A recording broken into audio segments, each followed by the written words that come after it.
It's been another week, so another theme for Nexus's Fallout Modathon has been and gone.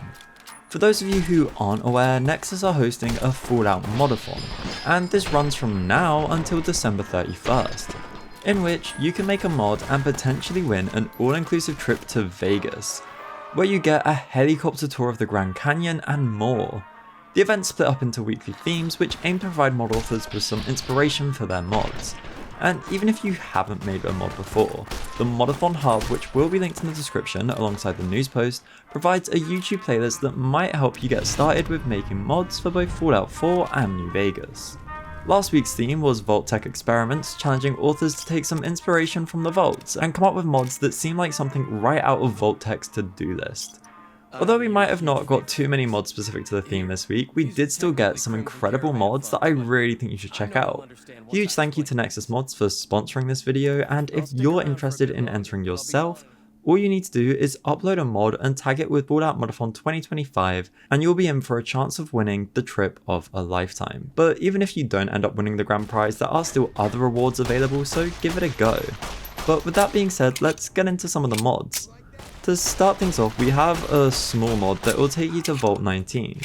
Inside the convict-infested ruins of the vault, you can find some experimental soda developed by Vault-Tec. It will be located around the canteen's bin and it will heal you for 15 points. But of course, it does come with a side effect.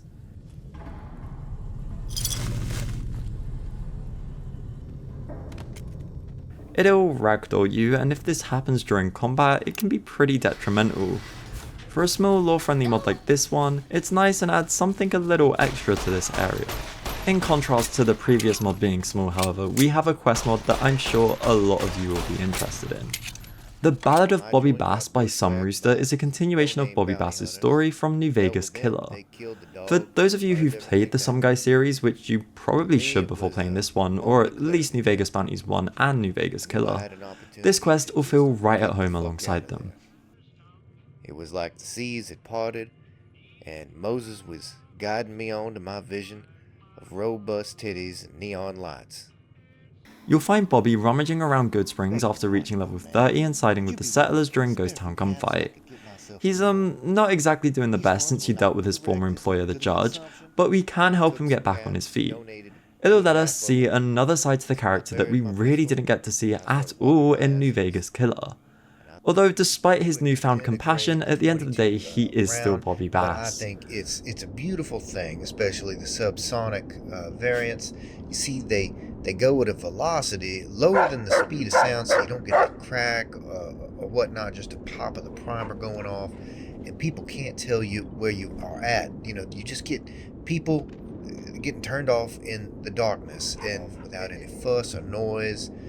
Surely you can appreciate that, yes? Oh, that's very positive energy. I really appreciate that. And it's good to see people of, shared sentiment in regards to this underappreciated cartridge. I once used a Subsonic 22. The quest itself isn't really all that heavy on gameplay as something as a New Vegas Killer, with the vast majority of the mod being centered around the Goodsprings area. Although the few times you do venture out, you'll quickly understand why this mod doesn't start until you reach level 30. As some of the enemies you'll be fighting do put up quite a fight. It's a short quest mod, I managed to finish it in about an hour-ish. Despite that, the mod does a good job at setting up what the future quest mods in this series could be. In my experience, there were a couple of bugs, such as some pathfinding issues and one moment in the quest where you need to wait for 24 hours not updating, but these are all fixed by either just waiting for a bit or just quitting the game and reopening it. You'll probably notice that Bobby is rather pale, but apparently this will be fixed in the next patch for the mod, so by the time you play it, hopefully this won't be an issue.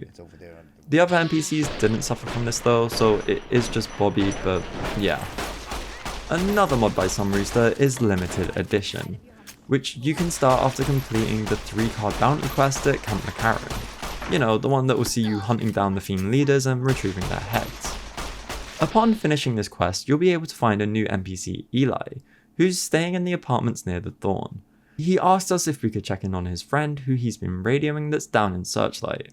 Unfortunately, we likely know what his fate is considering the rest of Searchlight, but we're told that he had a limited edition Vault-Tec lunchbox, so we can head down to his house and check it out. The questline is rather small in comparison to something like the Ballad of Bobby Bass, but it does fit in with the theme of Vault-Tec Experiments and will have us hunting down some one-of-a-kind Vault-Tec memorabilia. There is one big caveat to both of these SomeRooster mods, however, that I'm sure will turn some of you away, and that is the fact that the mod does use AI voices for some of the characters. This is a shame, as it's a blemish on what I'm sure would be a quest mod a lot of you would enjoy. But if this is something you'll look past, I'm sure it's a quest mod that you'll enjoy. With these quest mods though, and some bigger ones like say New California or the upcoming Long 15 mod, I doubt you'd be wanting to sit through the mandatory waiting before your mods download on Nexus just to receive capped download speeds. Thankfully, all of this can be avoided with Nexus Premium, allowing you to spend less time in your mod manager or just waiting around and more time actually playing the mods you download. It's just a really good deal, all while supporting mod authors who make the mods, because part of every premium subscription goes towards donation points which are then given back to mod authors.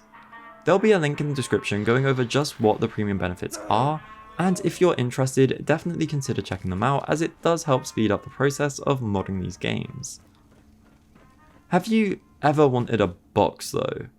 Or maybe a really nice bathrobe? Well, I'm proud to announce both of those and more are not only available, but Vault-Tec approved with the Vault-Tec Clearance Sale mod. This adds in some silly items you can pick up in a new area of the Vault-Tec Regional HQ. These capture what the theme is perfectly. Each one of these seems like something Vault-Tec would genuinely cook up. From sunglasses that do a bit too good of a job at shielding your eyes from bright lights that will give you a +2 perception that drops down to a -6 in combat, to Vault-Tec's safety breeze cap that makes sure you're not going to be breathing in rads anytime soon by sticking a fan right in your face. You can't forget the Rad Relax bathrobe that will give you some rad resistance and a bonus to luck, but at the same time causing a -1 to charisma because, well, you are running around in a bathrobe after all. And let's be honest, if someone walks up to you in all of this, would you really be wanting to talk to them? And then finally we have the Vault-Tec Safe and Snug box.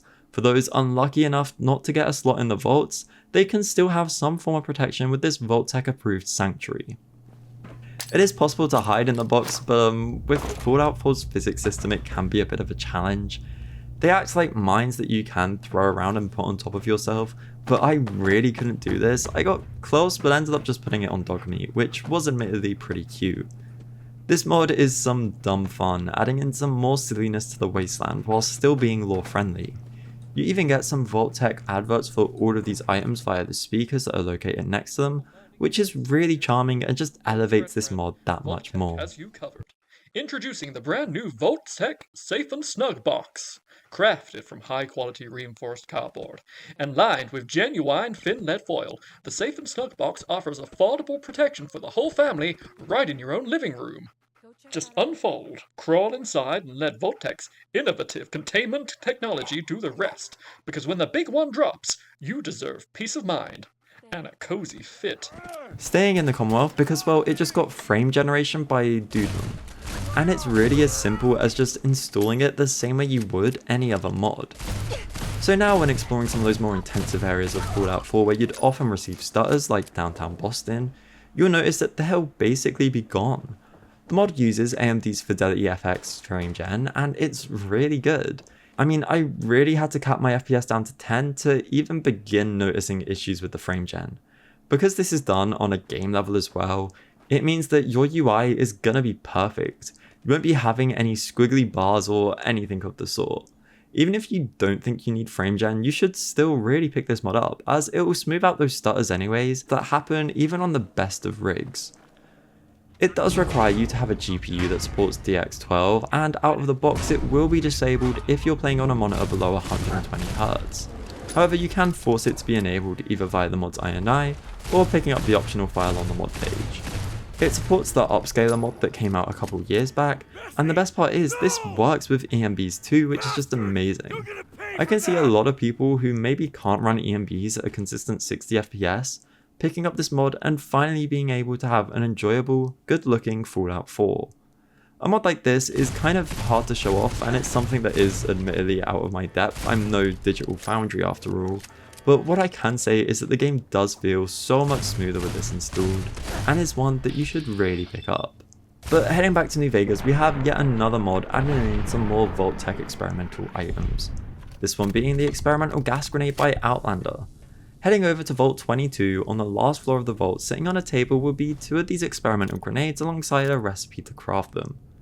What these do is upon throwing them at an enemy or a group of them, there's a chance that one or more will frenzy, causing them to attack their allies as well as you. This works on both creatures and human enemies as well, although you do only get 2, by heading over to a workbench you can craft more. And I can see these being incredibly useful when there are some higher level enemies nearby, such as say when dealing with the Deathclaws in Quarry Junction, or just anywhere where there's those massive groups of marked men in the Lonesome Road DLC. But anyways, that's going to be all for today. Don't forget you can enter into the Modathon by uploading a mod and tagging it with Fallout Modathon 2025. The theme for this week is Mutants and Machines, which has the chance to be inspiration for some really cool mods. Links to the Modathon Hub alongside the mods mentioned in this video will all be linked in the description. But with that being said, I hope you enjoyed and I hope to see you all next time.